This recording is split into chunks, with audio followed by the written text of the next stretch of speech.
이제 다 같이 자리에서 일어나셔서 29장 찬송 부르시면서 사순절 넷째 주일날 예배 시작하겠습니다.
우리의 마음과 욕망과 은밀한 것까지도 아시는 전능의 하나님, 성령의 감동으로 우리의 마음을 깨끗하게 하옵소서. 하나님을 온전히 사랑하고 그 거룩하신 이름을 진심으로 찬양하게 하옵소서. 주 예수 그리스도의 이름으로 기도하옵나이다. 우리가 죄 없다고 하면 이는 자신을 속이는 것이요 진리가 우리 안에 있지 않기 때문입니다. 그러나 우리가 죄를 고백하면 신실하시고 의로우신 하나님은 우리의 죄를 용서하시고 모든 불의에서 깨끗하게 해 주십니다. 지난 한 주간 동안 우리의 삶을 돌아보면서 각자 조용히 자신의 죄를 고백하는 시간을 갖겠습니다.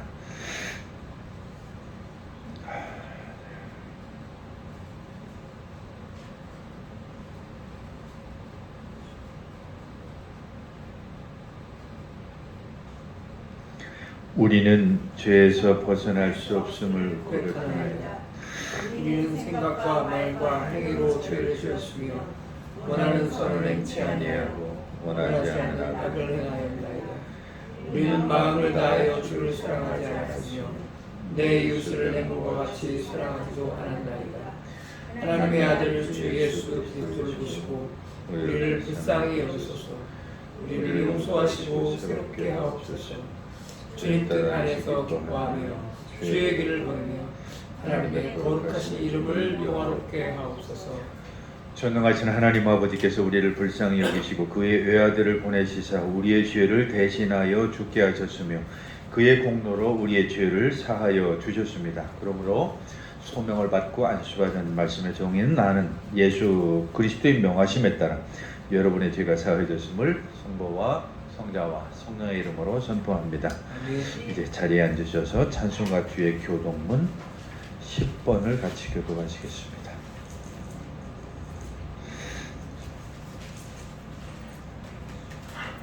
교동문 10번 시편 16편의 말씀입니다.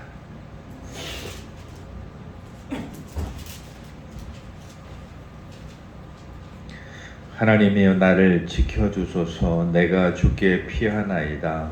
내가 여호와께 아뢰되 주는 나의 주님이시오니 주 앞에는 나의 복이 없다 하였나이다. 땅에 있는 성도들은 귀한 자들, 존귀한 자들이니 나의 모든 즐거움이 그들에게 있도다. 다른 신에게 이물을 드리는 자는 괴로움이 더할 것이라. 나는 그들이 드리는 피의 전제를 드리지 아니하며 내 입술로 그 이름도 부르지 아니하리로다. 여호와는 나의 산업과 나의 잔의 소득이시니 나의 분깃을 지키시나이다. 내게 줄로 지어준 구역은 아름다운 곳에 있으며 나의 기업이 실로 아름답도다. 나를 훈계하신 여호와를 송축할지라. 밤마다 내 양심이 나를 교훈하도다. 내가 여호와를 항상 내 앞에 모심이여. 그가 나의 오른쪽에 계심으로 내가 흔들리지 아니하리로다. 아멘. 이제 한번 우리 다 같이 합심해서 기도하실 때에 나라와 민족을 위해서 기도하시고 교회를 위해서 기도하시고 특별히 우리 주변에 많은 어렵고 힘든 이웃들을 위해서도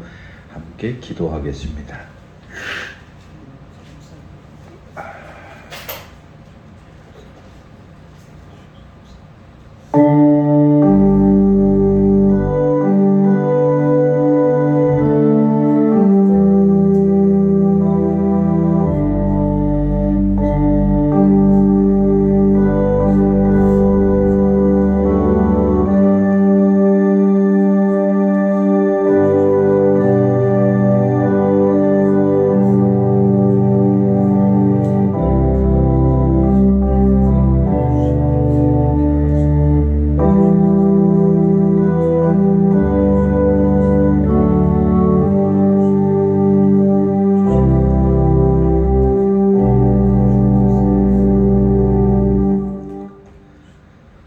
오늘 같이 보실 구약 성경의 말씀은 이사야서 42장의 말씀입니다. 구약 성경 1018쪽에 있는 이사야서 42장 14절로 21절까지 말씀입니다.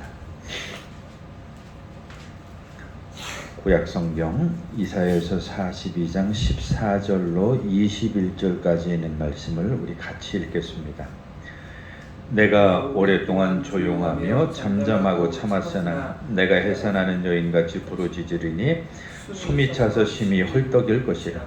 내가 산들과 언덕들을 황폐하게 하며 그 모든 초목들을 마르게 하며 강들이 솜이 되게 하며 못들을 마르게 할 것이며 내가 맹인들을 그들이 알지 못하는 길로 이끌며 그들이 알지 못하는 지름길로 인도하며 암흑이 그 앞에서 광명이 되게 하며 구분대를 곧게 할 것이라. 내가 이 일을 행하여 그들을 버리지 아니하리니 조각한 우상을 의지하여 부어 만든 우상을 향하여 너희는 우리의 신이라 하는 자를 물리침을 받아 크게 수치를 당하리라. 너희 못 듣는 자들아 들으라. 너희 맹인들아 밝히 보라. 맹인이 누구냐? 내 종이 아니냐? 누가 내가 보내는 내 사자같이 못 듣는 자겠느냐? 누가 내게 충성된 자같이 맹인이겠느냐? 누가 여호와의 종같이 맹인이겠느냐? 내가 많은 것을 볼지라도 유의하지 아니하며 귀가 열려 있을지라도 듣지 아니하는도다. 여호와께서 그의 의로 말미암아 기쁨으로 교훈을 크게 하며 존귀하게 하려 하셨으나. 아멘. 오늘 사도서 관문은 에베소서 5장의 말씀입니다. 신약성경 315쪽에 있는 에베소서 5장 8절로 14절까지 말씀입니다. 오늘의 사도서 관문인 에베소서 5장 8절로 14절까지 있는 말씀을 우리 같이 읽겠습니다. 너희가 전에는 어둠이더니 이제는 주 안에서 빛이라. 빛의 자녀들처럼 행하라. 빛의 열매는 모든 착함과 의로움과 진실함에 있느니라. 주를 기쁘시게 할 것이 무엇인가 시험하여 보라. 너희는 열매 없는 어둠의 일에 참여하지 말고 도리어 책망하라. 그들이 은밀히 행하는 것들은 말하기도 부끄러운 것들이라. 그러나 책망을 받는 모든 것은 빛으로 말미암아 드러나느니 드러나는 것마다 빛이니라. 그러므로 이르기를 잠자는 자여 깨어서 죽은 자들 가운데서 일어나라. 그리스도께서 너희에게 기초이시리라 하셨느니라. 아멘. 찬송가 379장입니다.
복음서 말씀은 요한복음 9장의 말씀입니다. 요한복음 9장 1절로 7절까지 있는 말씀을 펴시고 주님의 말씀을 듣기 위해서 자리에서 일어서시겠습니다. 오늘의 주님의 말씀인 요한복음 9장 1절로 7절의 말씀을 제가 대신 여러분들에게 읽어드리겠습니다. 예수께서 길을 가실 때에 날때부터 맹인된 사람을 보신지라. 제자들이 물어 이르되 라비여, 이 사람이 맹인으로 난 것이 누구의 죄로 인함이니까? 자기이니까 그의 부모이니까? 예수께서 대답하시되 이 사람이나 그 부모의 죄로 인한 것이 아니라 그에게서 하나님의 하시는 일을 나타내고자 하심이라. 때가 아직 낮음에 나를 보내신 이의 일을 우리가 하여야 하리라. 밤이 오리니 그때는 아무도 일할 수 없느니라. 내가 세상에 있는 동안에는 세상의 빛이로라. 이 말씀을 하시고 땅에 침을 뱉어 진흙을 이겨 그의 눈에 바르시고 이르시되 실로암 못에 가서 씻으라 하시니, 실로암은 번역하면 보냄을 받았다는 뜻이라. 이에 가서 씻고 밝은 눈으로 왔더라. 아멘. 사도신조로 우리 신앙 고백 드리겠습니다. 전능하사 천지를 만드신 하나님 아버지를 내가 믿사오며 그의 아들 우리 주 예수 그리스도를 믿사오니, 이는 성령으로 잉태하사 동정녀 마리에게 나시고 본디오 빌라도에게 고난을 받으사 십자가에 못 박혀 죽으시고 장사한 지 사흘 만에 죽은 자 가운데에서 다시 살아나시며 하늘에 오르사 전능하신 하나님 우편에 앉아 계시다가 저리로서 산자와 죽은 자를 심판하러 오시리라. 성령을 믿사오며 거룩한 공회와 성도가 서로 교통하는 것과 죄를 사해 주시는 것과 몸이 다시 사는 것과 영원히 사는 것을 믿사옵나이다. 아멘. 자리에 앉으셔서 445장 찬송 드리겠습니다.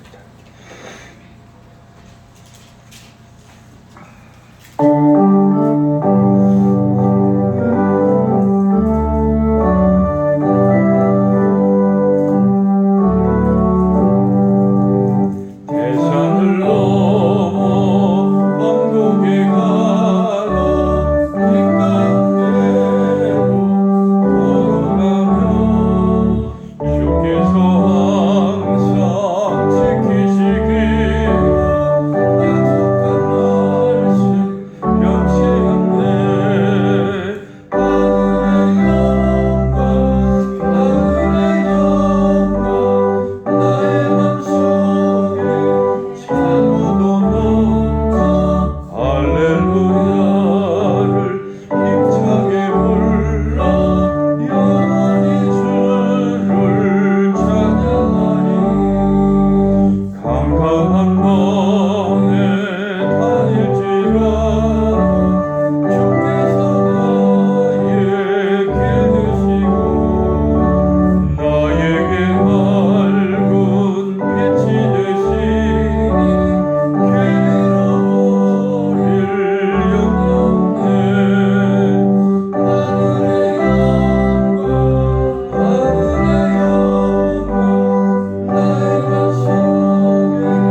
하나님 아버지와 우리 주 예수 그리스도로부터 오는 은혜와 평강이 오늘도 여러분과 함께 하시기를 간절히 축원합니다.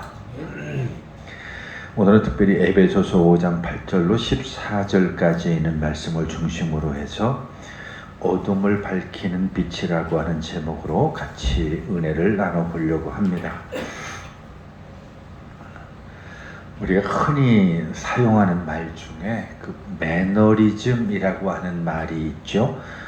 원래는 그게 문학 쪽에서 나온 그런 얘기인데 어떤 예술이나 창작이나 뭐 어떤 발상이나 뭐 이런 것들이 그 독창성을 잃고서 그 평범하게 돌아가는, 그러니까 뭐 타성에 젖는 그런 경우를 일컫는 것인데, 뭐 요즘 우리식으로 이야기하면 뭐 항상 틀에 박힌 어떤 그 일정한 방식이라든지 태도를 그냥 그 고수함으로 말미암아서 신선미도 없고 독창성도 없고 뭐 그냥 그렇게 평범해지게 되는 그런 것을 가리켜서 우리가 매너리즘이라 이렇게 얘기를 하죠.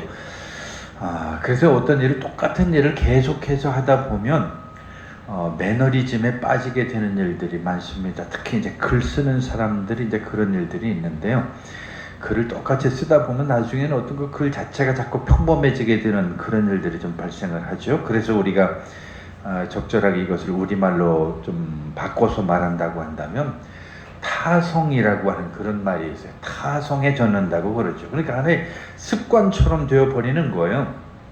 그래서 어떤 새로운 것들을 꾀하고 어떤 뭐 자기 자신에 대한 자기 정체성을 좀 인식하고 이래야 되는데 그냥 매번 습관처럼 그렇게 되어지는 것이죠. 그래서 어떤 직업적인 일에서도 보면 그냥 똑같은 일을 반복하는 사람들을 보면 그냥 그렇게 타성에 젖어서 그렇게 살아가거나 일을 하는 그런 경우들을 우리가 많이 볼 수가 있죠. 근데 이 매너리즘이라고 하는 게 우리 신앙생활에도 그런 게 찾아와요. 그래서 우리 신앙생활이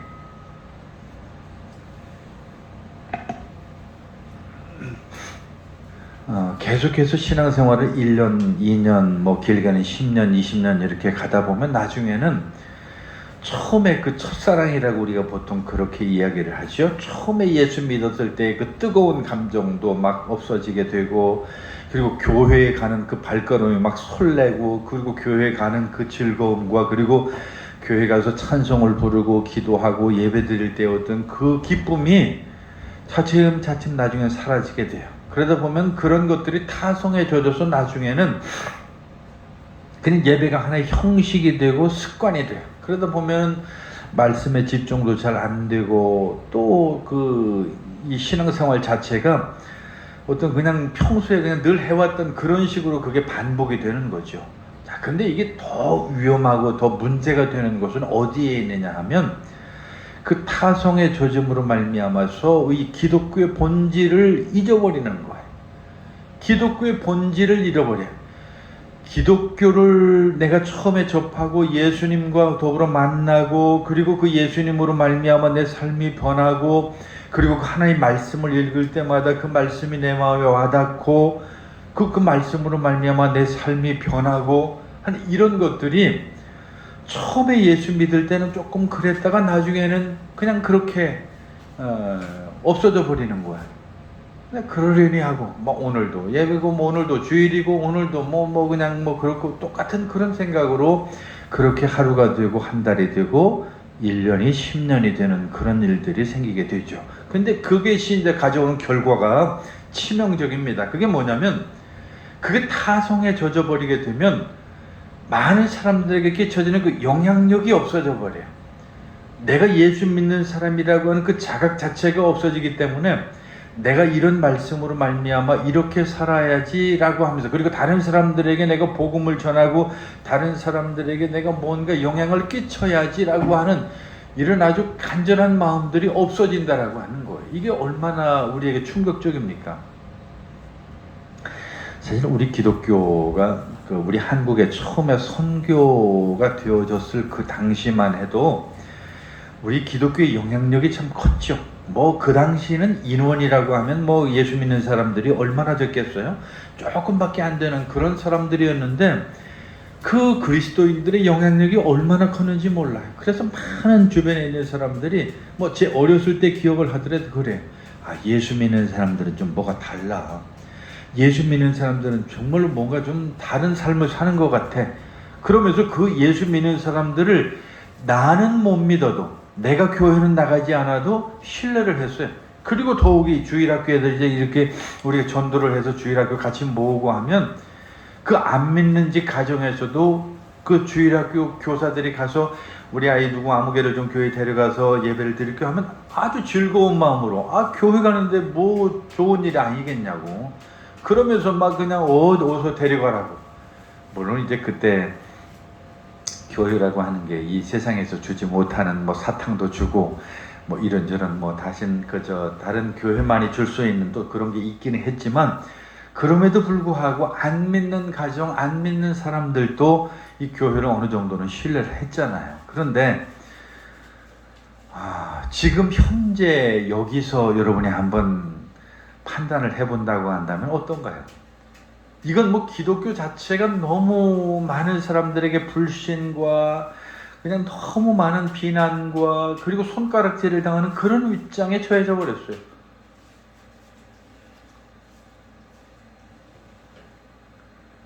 어떻게 하다 여기까지 왔는지 모르겠어요. 교회가 어떻게 하다 여기까지 이르렀는지 모르겠어요. 그게 바로 교회의 우리 신앙생활의 매너리즘이라고 하는 거예요.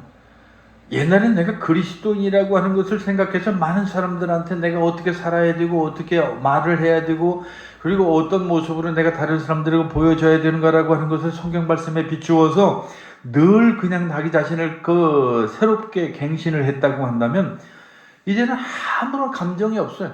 그러니까 내가 교회 다닌다라고 하는 그런 책임감도 없고 진실성도 없고 그냥 같이 가서 내가 그 하나의 어떤 이익단체가 돼가지고 그 속에서 내가 하나의 소속감을 가지고 뭐 어디 가나 어떻겠어. 그러니까 내가 거기 가서 좋은 사람들을 만나고 거기 가서 뭐 더불어 함께 즐거운 일도 많이 만들고 이런저런 아주 뭐 이벤트도 하고 이러다 보니까 뭐 교회 자체가 그냥 거기 아니면 안 되는 거지. 현대인들은 뭔가 집에 있을 수는 없으니까. 그러다 보니까 교회가 그냥 아주 흔한 종교 단체 그 이상의 의미를 가지지 못하는 그런 현실이 되어졌다라고 하는 것이죠. 그게 바로 매너리즘이라고 하는 거예요. 매너리즘이라고 하는 게 그런 거예요. 그냥 하나의 어떤 타성에 젖어버리는 거죠. 진부하게 되는 거예요.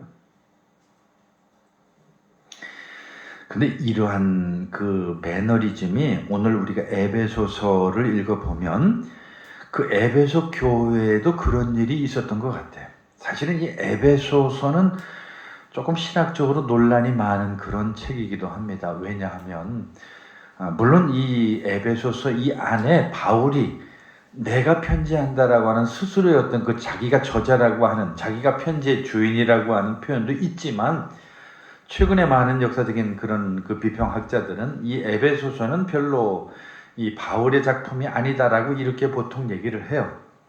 근데 왜 이런 의미가 우리한테 와닿느냐면 이 에베소서야말로 단순한 에베소 교회만의 문제가 아니라 그 당시 초기 기독교의 문제였다. 즉 예수님이 세상 돌아가시고 부활승천하신 다음에 이제 몇십 년이 흘렀어요. 그러니까 그 당시에 초창기 예수님을 믿었던 그 뜨겁던 열정들도 서서히 식어가고 예수님을 따르던 많은 제자들의 그 믿음도 옛날에 어떤 그 뜨거운 믿음이 아니라 타성에 젖어서 이제는 매너리즘에 빠지게 되어졌다라고 하는 거예요. 그러니까 이제 그 예수님의 제자뿐만 아니라 새롭게 초기 기독교인들조차도 이제는 매너리즘으로 말미암아 서서히 그 신앙이 습관으로 물들어가고 있는 그런 상황이 되어졌다는 거예요. 그러니까 그런 것을 보고 이 에베소서의 저자는 오늘 우리가 이래서는 안 된다. 이건 있을 수 없다. 이것이야말로 얼마나 이게 참 우리한테 문제가 있는가라고 이렇게 이야기를 하면서 뭐 한마디로 미리 요약을 하면 그런 거죠. 우리 그리스도인들은 이 세상에 빛처럼 살아야 됩니다 라고 이야기하는 거예요. 그래서 오늘 우리가 읽은 복음서 말씀에도 맹인이 눈을 뜨는 그런 이야기고, 그리고 여전히 우리가 같이 읽은 구약의 성경 말씀도 여전히 하나님의 백성들이 이 세상에서 어떻게 빛으로 살 것인가에 대한 그런 내용들이 거기 기록되어져 있죠. 맞습니다. 그게 얼마나 중요한지 몰라요. 오늘 우리 그리스도인들이 이 땅에 살아간다라고 하는 것은 요즘 뭐 그런 광고도 있더라고요.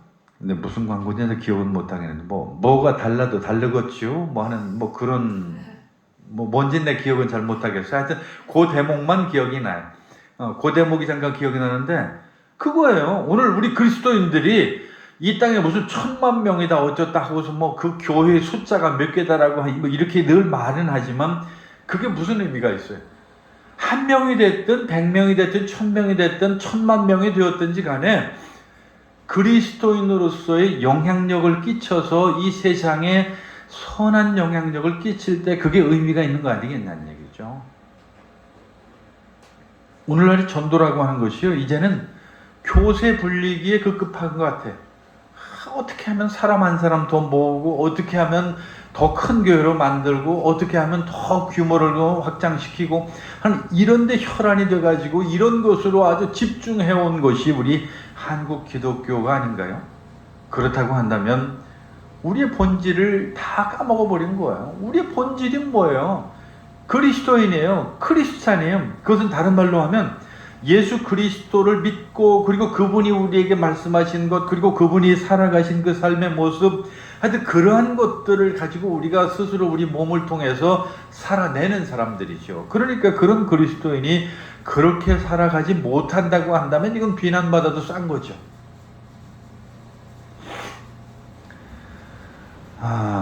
제가 최근에 좀 어떤 갈등을 하나 겪는 게 있어요. 그게 뭐냐면 제가 어떤 관광지를 갔는데 그 관광지에 어떤 그 선교단체에서 한 30명, 40명씩 이렇게 와서 무슨 기도회를 해요. 그냥 기도회 하는 거예요. 무슨 트럼펫도 가져오고 마이크를 막 그냥 성능 좋은 마이크를 가져오고 거기다 막 또 찬송가도 막 그냥 있는 힘껏 다 부르고 통성기도 하면 또 이건 뭐 정말 많은 사람들이 저한테 물어요. 목사님 저거 괜찮아요? 여러분은 어떠세요? 관광지라고 하는 것은 나만 있는 게 아니에요. 많은 사람들이 모이는 것이고 거기에는 뭐 다양한 그 성격을 생각을 가진 사람들과 나와 다른 종교를 가진 사람들도 많고요. 그리고 그곳에서는 정말 조용해야 되고 다른 사람들이 그 관광지가 누리는 그 여러 가지 많은 혜택을 누릴 자유가 있고 권리가 있는 거예요. 그런데 그 온 관광지가 떠나가게 막 그냥 통성기들을 하고 마이크를 막 그냥 큰 성능 좋은 마이크를 갖다 놓고 무슨 트럼펫까지 불어가면서 북치고 장구치고 하면 모르겠어요. 그 사람들은 결속이 잘 될 것 같아요. 그 사람들은 자기들끼리 결속이 잘 되겠죠. 와, 우리가 이 세상을 향해서 우리가 복음을 전한 나와서 막 뚱땅뚱땅 하면서 막 근데 모든 거기 오는 사람들이 그 사람들만 빼고 그리스도인들조차도 저한테 그리고 저를 아는 정체를 아는 사람들한테 아는 사람들이 저한테 그렇게 이야기를 해요. 저건 아니지 않느냐. 왜 저래야 되느냐. 그러면서 하는 얘기는 교회에 대한 이미지가 거기서 팍 떨어지는 거예요. 자기들은 결속이 뭉쳤을는지 모르지만 복음의 길을 막는 거예요. 근데 본인들은 그렇게 생각 안 하겠죠. 우리가 이렇게 열심히 기도하는데 하나님이 역사할 거라고 하는. 정말 우리가 그리스도인이라고 한다면 다른 사람들에게 덕이 되고 다른 사람들에게 도움이 되고 다른 사람들에게 복을 받게 만드는 그런 모습이 되어서 그들로 하여금 예수를 믿게 하고 그들로 하여금 하나님의 존재를 알게 만드는 그게 중요한 것 아니겠어요? 우리가 흔히 그런 얘기 많이 하잖아요. 그 이솝우화 중에 바람과 태양에 대한 이야기 잘 아시죠? 바람과 태양이 누가 저 지나가는 나그네 옷을 빨리 벗기나 내기를 했죠. 그때 바람이 생각하기 자신있게 내가 바람을 세게 불어가지고 저 지나가는 저 나그네 옷을 훌렁 벗길 테니까 걱정하지 말라고. 근데 실제 시합은 어땠어요? 아무리 바람을 세게 불고 세찬 바람을 불어도 그 나그네는 옷을 더 여미는 거죠. 더 열심히 추우니까 막 그냥. 그런데 그 태양은 따뜻한 태양을 계속 내리쬐니까 이 사람이 벗으라 소리를 하지 않아도 날이 더우니까 그 옷을 벗는 거예요. 그런 거죠. 오늘 우리가 이 땅에 그리스도인으로 산다라고 하는 것은 다른 것이 아니에요. 많은 사람들에게 덕을 끼치고 많은 사람들에게 도움이 되고 그리고 그들로 하여금 하나님의 역사와 하나님의 예수 그리스도의 복음이 얼마나 소중하고 값진 것인가를 알게 하는 그런 것들인데 오늘날 많은 사람들이 그렇게 하지 못하고 교회에 담을 쌓고 손가락질을 하고 비난을 하고 그리고 심지어는 이제는 뭐 아주 심한 욕도 하고 이렇게 해서 안 돼요. 그게 얼마나 참 힘들은지 몰라. 그러니까 우리 이런 작은 교회에서는 그게 더 힘들어지는 거. 물론 큰 교회는 그런 식으로 하고 큰 교회에서는 그런 이벤트나 여러 가지 그런 것들을 통해서 자기들끼리 더 많은 사람을 모을 수 있는 좋은 여건이 될런지도 몰라요. 그러나 많은 사람들이 이렇게 조그만 교회들이나 많은 우리나라에 있는 그 수많은 교회들의 입장에서 본다고 하면 하나도 도움이 안 되는 그런 일들이 얼마나 많이 벌어지는지 몰라요. 오늘 이 에베소서 저자는 미리 결론을 말씀드리면 예수 그리스도 안에서 빛이신 예수 그리스도를 보면 그리고 그 빛이신 예수 그리스도 안에 거하면서 그 빛이신 예수 그리스도를 믿으면 바로 그러한 삶에서 우리가 벗어날 수 있다고 이렇게 말씀을 하고 있어요.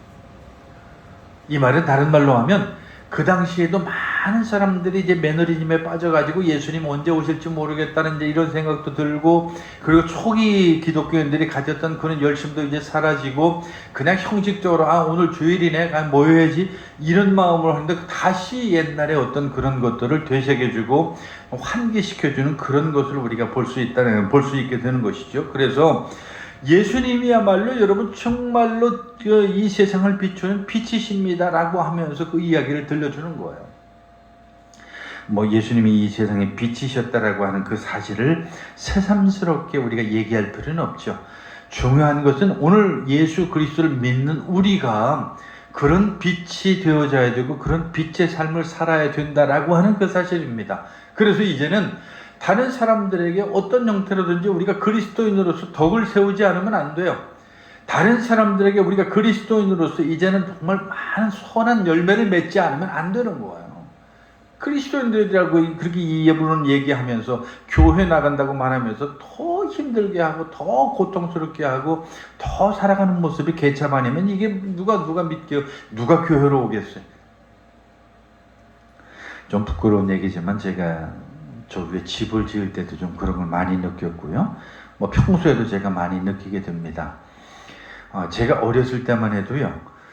그래도 예수 믿는 사람들과 더불어서 이렇게 함께 살아가는 세상에서 우리가 세상에서 내가 어떤 일을 하게 되면 그 일을 위해서 제일 먼저 찾는 게 예수 믿는 사람이었어요. 혹시 뭐 믿는 사람 없을까? 혹시 예수 믿는 사람 어디 아는 사람 없어? 뭐 예를 들면 이제 무슨 건축을 한다. 그러면 제일 먼저 찾게 되는 사람이 어디 좀 예수 믿는 사람 없어? 뭐 이런 식으로 해서 그걸 찾게 되는 거죠. 그리고 어디 직장을 얻는 거지. 어디 좀 믿는 사람 없어? 믿는 직장 없어? 그리고 그 오너가, 사장이나 뭐 대표가 좀 믿는 사람인 그런 직장 없어? 라고 이렇게 얘기하면서 주일도 잘 지키고 그리고 믿음으로 그 기업을 이끌어가는 그런 사람들이 있는 그런 직장을 찾았어요. 근데 지금은 안 그래요. 지금 이렇게 보면 얼마나 부끄럽게도 정말 이제는 믿는 사람들이라고 이게 정말 더 상처를 받는 것 같아. 그런 과정을 한번 겪고 나면 다음부터는 다시는 믿는 사람이라면 이제 고개를 설레설레 흔들어요. 지금도 제가 기억하는 게 있어요. 우리 처가가 꽃집을 아주 오래 했는데 꽃집에 와서 아주 진상 노릇하고서 그냥 마구잡이로 깎고 마구잡이로 그냥 싸게 달라고 막 그냥 때를 쓰고 하는 이런 사람들은 10중 8구 물어보나마나 다 예수 믿는 사람이라고 해서 옛날에 참 그 얘기가 제가 생각이 납니다. 정말이에요. 오늘 우리 그리스도인들이 별로 덕이 안 돼. 이 세상을 살아가는데 이제는 뭔가 다른 사람들한테 덕을 세워야 되는데 오히려 비난이나 받고 손가락질이나 받고 이런 시절이 되어졌다라고 하는 것이죠. 그래서 이 에베소 교회에서도 아마 그런 일들이 자꾸 생기니까 그 교회에 편지를 해서 여러분들 그러면 안 됩니다. 너희가 전에는 어둠이더니 이제는 주 안에서 빛이 된 사람들입니다. 이제 빛의 자녀들처럼 여기서는 행하라고 그랬죠. 빛의 자녀들처럼 이제 살아야 됩니다. 라고 이렇게 권면하고 간절히 당부하는 거예요.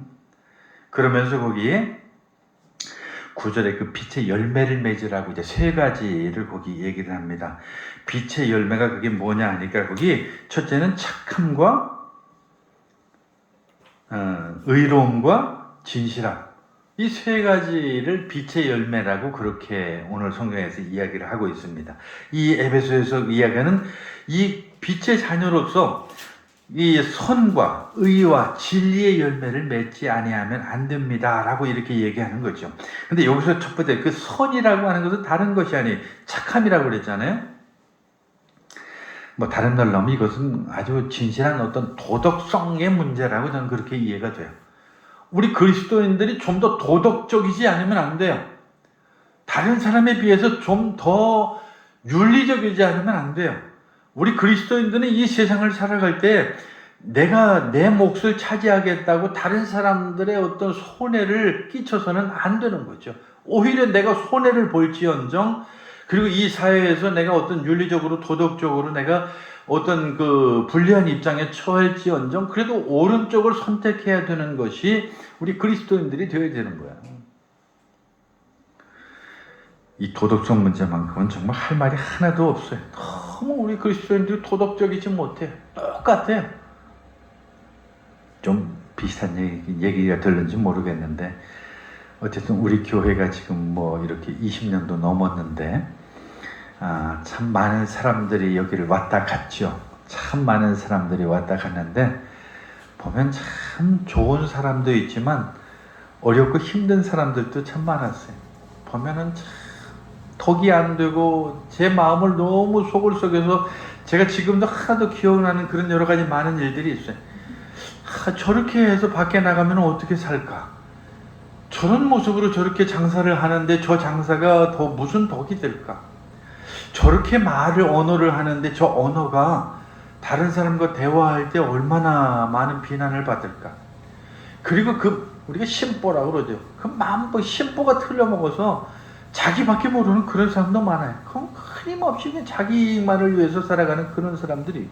그러니까 이런 것을 볼 때마다 이 첫 번째 이 선의 열매, 그 착함의 열매라고 하는 것이 우리 그리스도인들에게 얼마나 부족한 것인가라고 하는 것은 정말 이거 할 말이 없어요.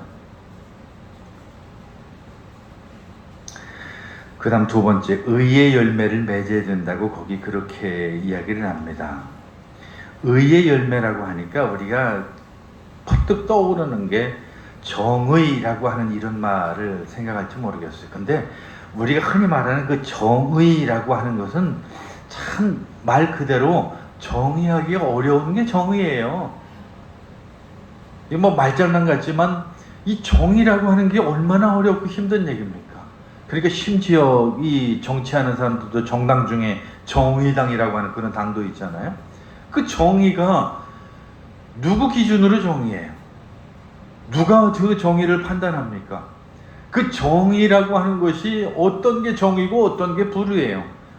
우리 사람들이 생각하는 그 정의라고 하는 것은 늘 일정하지가 않아요. 오늘 정의였던 것이 내일 불의가 되고 우리가 정의라고 철석같이 믿었던 것들이 어느 날 갑자기 보면 그게 불의가 되고 그 정의라고 하는 개념 자체가 이리 왔다 저리 왔다 하는 그런 것이기 때문에 이 세상에서 말하는 그 의의 열매라고 하는 것은 바로 그런 것들이에요. 그런데 여기서 이야기하는, 그러니까 오늘 이 에베소서에서 말하는 이 의의 열매를 맺어야 된다라고 하는 것은 다른 것이 아니라 하나님이 우리에게 말씀하신 하나님의 의예요. 하나님의 의. 하나님이 옳다고 선포하시는 것을 바로 우리가 의의 열매라고 하는 것이죠. 이 말은 다른 말로 하면 하나님께서 성경을 통해서 우리에게 말씀하시는 그런 것들이에요. 그러니까 우리 그리스도인들의 삶의 기준이라고 하는 것은 우리 목사의 말대로 살아가는 것도 아니고요. 어떤 부모의 말이 아니라 선생의 말이 아니라 하나님의 말씀이 우리에게 원하고 우리 하나님의 말씀이 우리에게 가르쳐주는 그러한 삶을 살아가는 것이 우리 그리스도인들이잖아요. 그러면 그러한 것들을 살아가면 그게 바로 의로운 삶을 살아가는 거예요. 사실은 이 의의 기준에 대해서 이제 거기 어떻게 우리가 의롭게 되어지는가라고 하는 것을 생각하면, 물론 이제 우리는 형식적으로 이야기하면 우리가 세례를 받음으로 말미암아 의롭게 되어지고라고 하는 이런 의미를 생각할 수 있지만, 예수 그리스도를 내 마음에 받아들이고 나의 구주로 의지하고 그리고 믿고 고백하는 그 순간 우리의 삶이 바로 하나님의 의로 기울어지는 거예요. 그 전까지는 우리는 죄인일 수밖에 없었어요. 그 전까지 우리는 그냥 철저하게 우리의 정욕을 따라서 살아갔던 그런 사람들이었고요. 그 전까지는 우리가 철저하게 이생의 자랑을 위해서 살아갔던 그런 사람이었어요. 그래서 지금도 예수 믿지 않는 사람들의 어떤 기준이라고 한다면, 그리고 많은 하나님을 모르는 그런 사람들의 기준이라고 한다면 그런 거잖아요. 어떻게 하면 나한테 이득이 될까? 계산을 쫙 해서 나한테 이득이 되는 쪽을 택하고, 어떻게 하면 좀 자랑을 해볼까?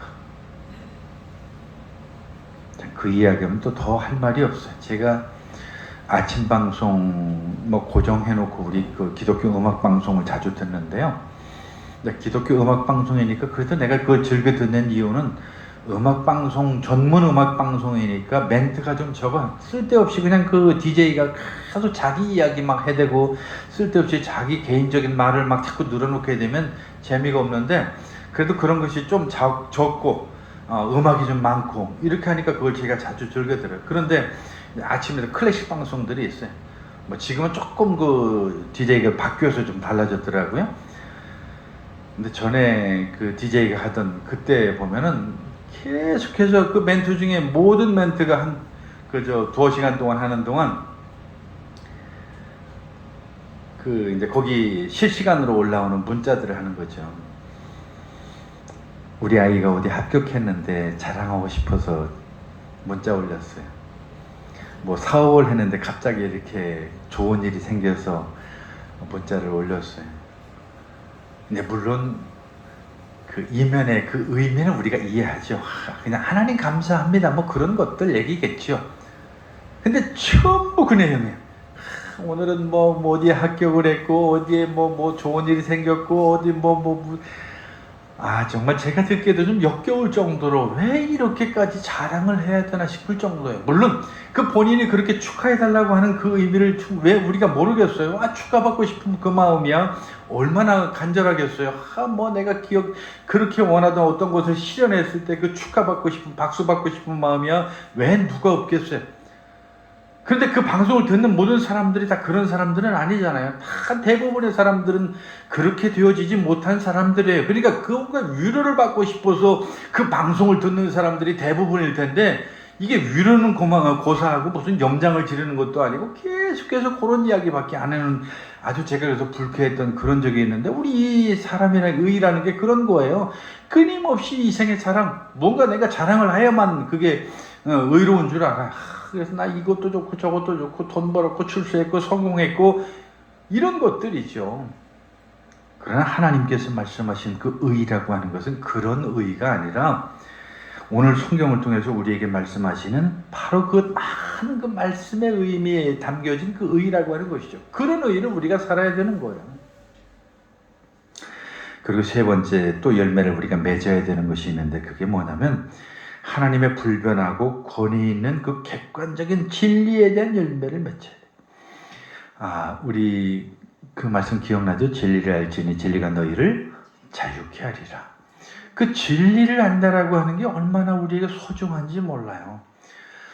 우리가 정말 하나님을 믿기 전에, 그리고 예수 믿기 전의 삶이라고 하는 것이 아까 말씀드린 것처럼 그런 삶을 살았다고 한다면, 그 예수를 믿음으로 말미암아서 그 진리를 알게 되고 그 진리가 우리를 자유롭게 해요.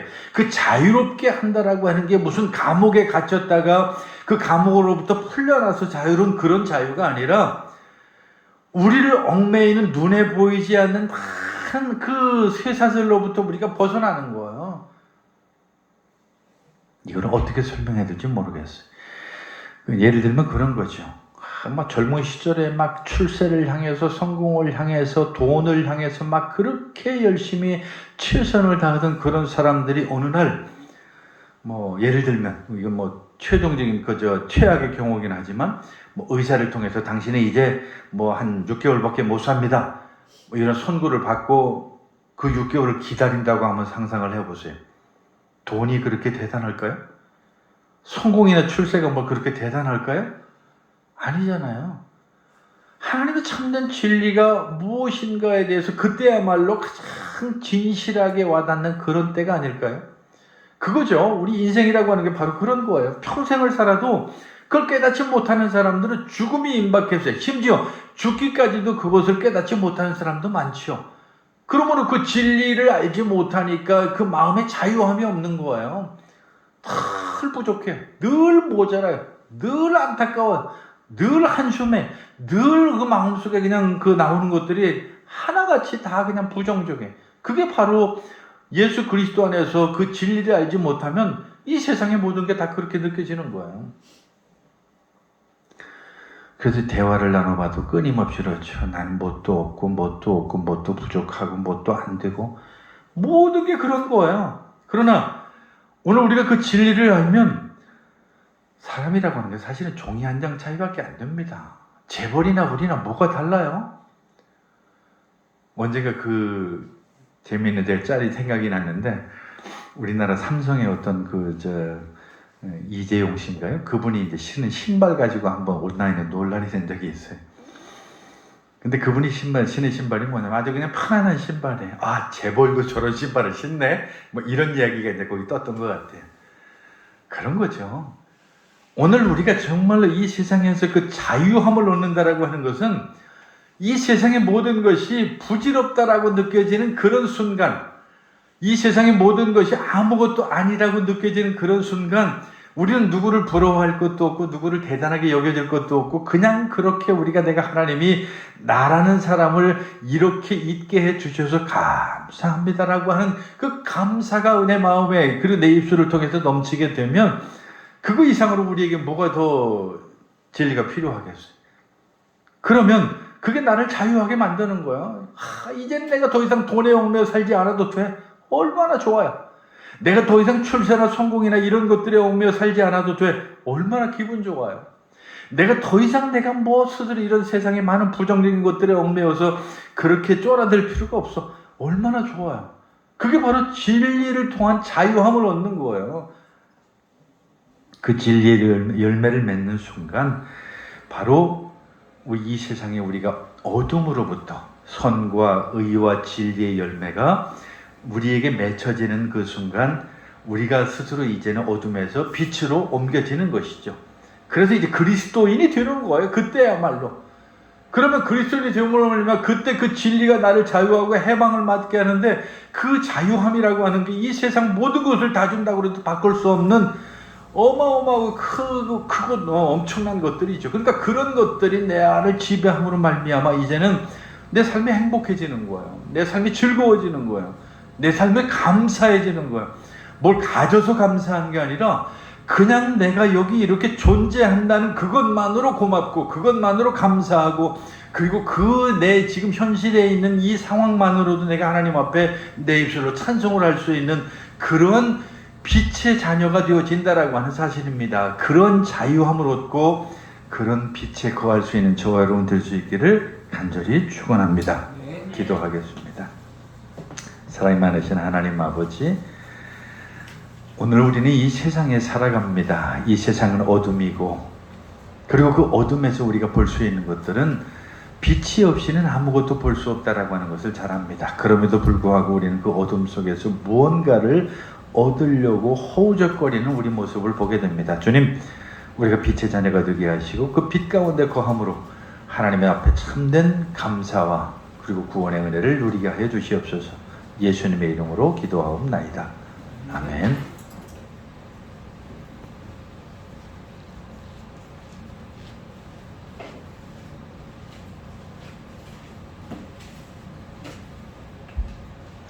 이제 우리 502장 찬송 부르시면서 봉헌 드리겠습니다.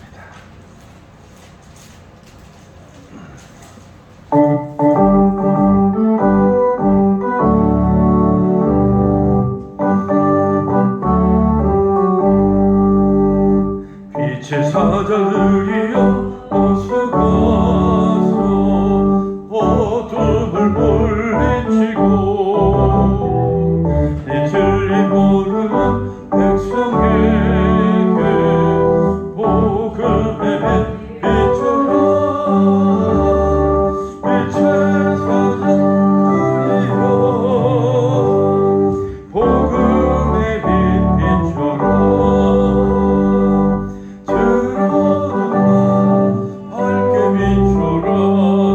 빛의 사자들이여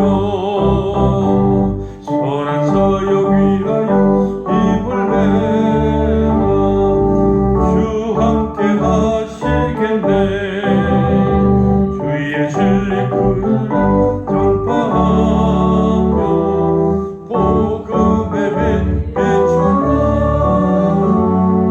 빛의 사자들이여 복음의 빛 비춰라 밝게 비춰라 빛의 사자들이여 주님 속닥하신 말 순종하여 이 진리 전파하라 산을 넘고 물 건너 힘을 다해 복음의 빛 비춰라 빛의 사자들이여 복음의 빛 비춰라 죄라는 것 밝게 비춰라 빛의 사자들이여 동서남북 어디나 땅끝까지 주님만 의지하고 주의 언어 못 보는 백성에게 어둠의 빛 비춰라 빛의 사자들이여 복음의 빛 비춰라 죄악만 밝게 비춰라 빛의 사자들이여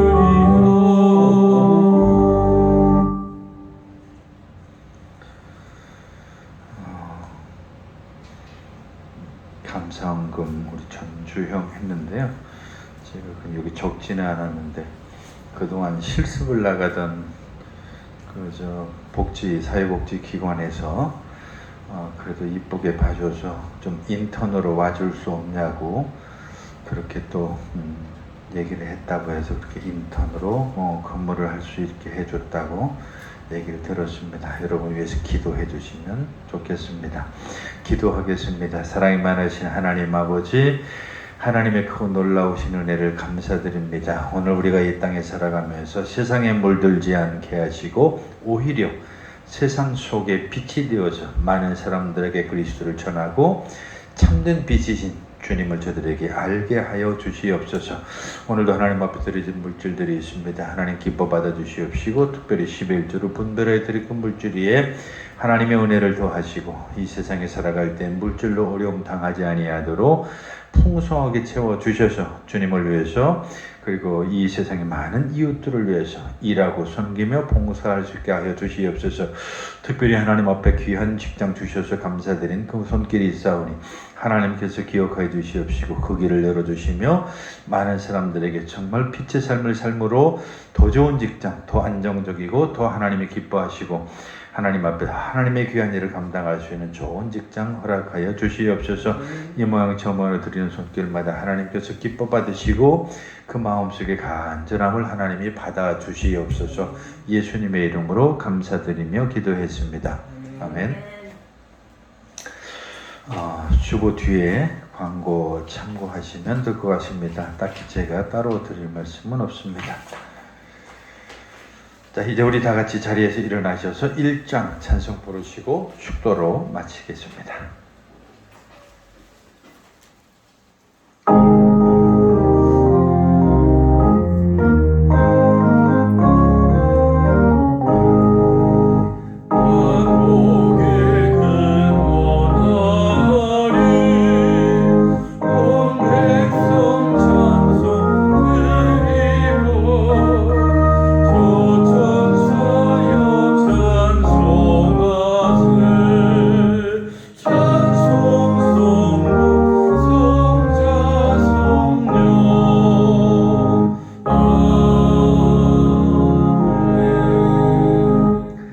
이제는 우리 주 예수 그리스도의 크신 은혜와 하나님 아버지 극진하신 사랑과 성령의 감동 감화 교제 교통하심이 하나님의 귀한 말씀 안에서 어둠을 비치는 빛으로 살기 원하는 사랑하는 모든 성도들 머리 위에 이제부터 영원까지 함께 하시기를 간절히 축원하옵나이다. 아멘.